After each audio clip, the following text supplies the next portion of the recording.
এ transformer, হ্যাঁ ক একটা কথা কেটা শুনবি নি? কস না শুনবি নি? তুই কইবি নি শুনবি নি কষ্ট আগে? না শুনলো কি বাল করবি আমার লগে যা কইবি খোলা গালা ক খোলা খালি কইতাম চাইতাছি। পাড়ার মতো না ছিলে তাড়াতাড়ি এনে কইবি। বেশি আগুনে জাল দিলে ফাইটতে জায়গা দুধ। আমি তোর কাছে করতাম চাই একটা অনুরোধ। কি অনুরোধ করতিস আজ ভালোই বকুল্লা কইলে আর দুধ তো ফাটবই আগুন বয়া মোবাইল টিপলে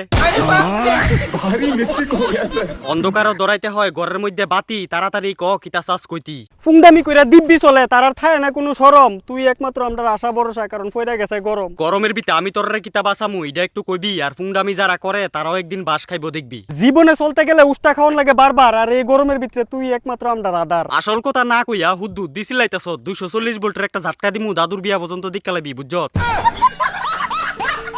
কাজের কথা ক কি লিগাইছ? দেখ ট্রান্সফর্মার, তোর কাছে অনুরোধ, এই গরমের ভিতরে মারিস না এবার। তোর আমি কবে মারছি? প্রত্যেক গরমও কারণ জায়গা, আর এই গরম হারা বছর সহ্য করে আইতাছি। প্রত্যেক গরমে আমার পরিশ্রম হয়, কারেন্ট লাগে বেশি, এই জন্য লোডশেডিং দেই, নাইলে যাইব আমার মুখের হাসি। পেটের ভিতরে গ্যাস হইলে যেমন ফায়ান হয়ে যায় কষা, এই গরমও কারণ গেলে আমরার হয়ে যায় খারাপ দশা। তো তোরা কিতা চাস? তোরার অবস্থা বালা করতাম গিয়া ওভারলোডে আমার নিজে দিতাম খাইয়া।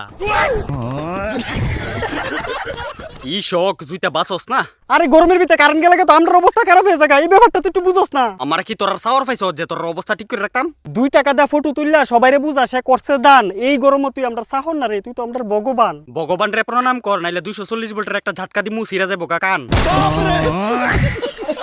করলার তরকারিও স্বাদ লাগে যখন রান্ধে ফাঁসের বাড়ির বদি। এই গরমে যদি বাঁচতি চাস দিন রাত আমার প্রণাম করবি। আমি বদির সবকিছুই খাইছি, যা যা করছে রান্না। এই গরমে তোর কাছে অনুরোধ, আমরা ছাইরা যাইস না। বর্তমানে চাকরি ফাইলে বুড়া বয়সে পাওয়া জানা পেনশন, এই গরমে তো আমারে ফুটকি মেরে দিবি, তোরে পরও করতেছ টেনশন। আগে কর্ম করলই ফল পাওয়া যা পরে, টেনশন তো লাগবো। কারণ যদি জায়গা দিন দুপুরে, দুপুর বেলা তো সবাই রেস্ট করে, তো আমি একটু রেস্ট করতাম না? সবাই তো রেস্ট করে, কারণ দুনিয়াটা গুইরা পরিশ্রম করে। তুই তো এক জায়গায় বয়ে থাও, শুধু রেস্ট করতে গেলে। তোর এই কথাটা লাগে কিতা মনে হইতে জানোস নি? একটা তারের মাথা ফালাই দিতাম তোর উপরে, চুপচাপ যাবি গা মরে। ছোটবেলা ফ্লাফাইন্ডে শিক্ষা দে যে চুরি করলে কাটতে লাগবো কান, আর তোর দিক দা কারণ দিতে দিতে বাইরের জায়গা আমার জান, আর তুই আমার কস রেস্ট করি কেরে বাবজেটটা ফ্লাফাইন। বাবজেটটা ফ্লাফাইন্ড ঠিক হয়ে জায়গা জীবনে গুতা খেতে খেতে। এই গরমের ভিতরে স্পেশালি কারেন্ট দিতাম না দিস তোর বাড়িতে। রাগ করিস না, ভুলে আমার মুখটা বাইরে গেছে। তোরে যদি আমি অনেক স্বর্গে ভাড়াই দিই কেমন লাগবো কসে? ওই শালা এদিকে একটা সুমা দেই। না থাক, দূরে ভালো আছি আমি। আরে কাছায় আস না, তুই আর কোনোদিনও করতি না কেউ লগে ফাঁকনামি। আমি তো আমার মনের ফিলিংসটা তোরে জানাইছি, এমন ফাঁকনামি কিতা করছি? আমিও বেশি কিচ্ছু না, তোর লগে আমার শরীরের একটা তার লাগাইতাম চাইতাছি। ফিলিংস মারাই তো হয়েছে, ফুটকিটা ফিলিংস বইরা দিমু দেখবে।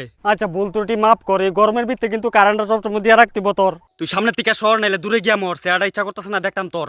দেখ সারা জীবন আমি কষ্টই পাইয়া গেছি, গরমটা সহ্য না দিকে তোর কাছে অনুরোধ করতাছি। শুন, কুত্তার ফুটকি আঙ্গুল দিলে কুত্তই পিছনে কামড়া, মনটা কইতেছে তোর একটা ঝটকা দিয়া শরীরে উড়ে লিতাম সবটি চামড়া।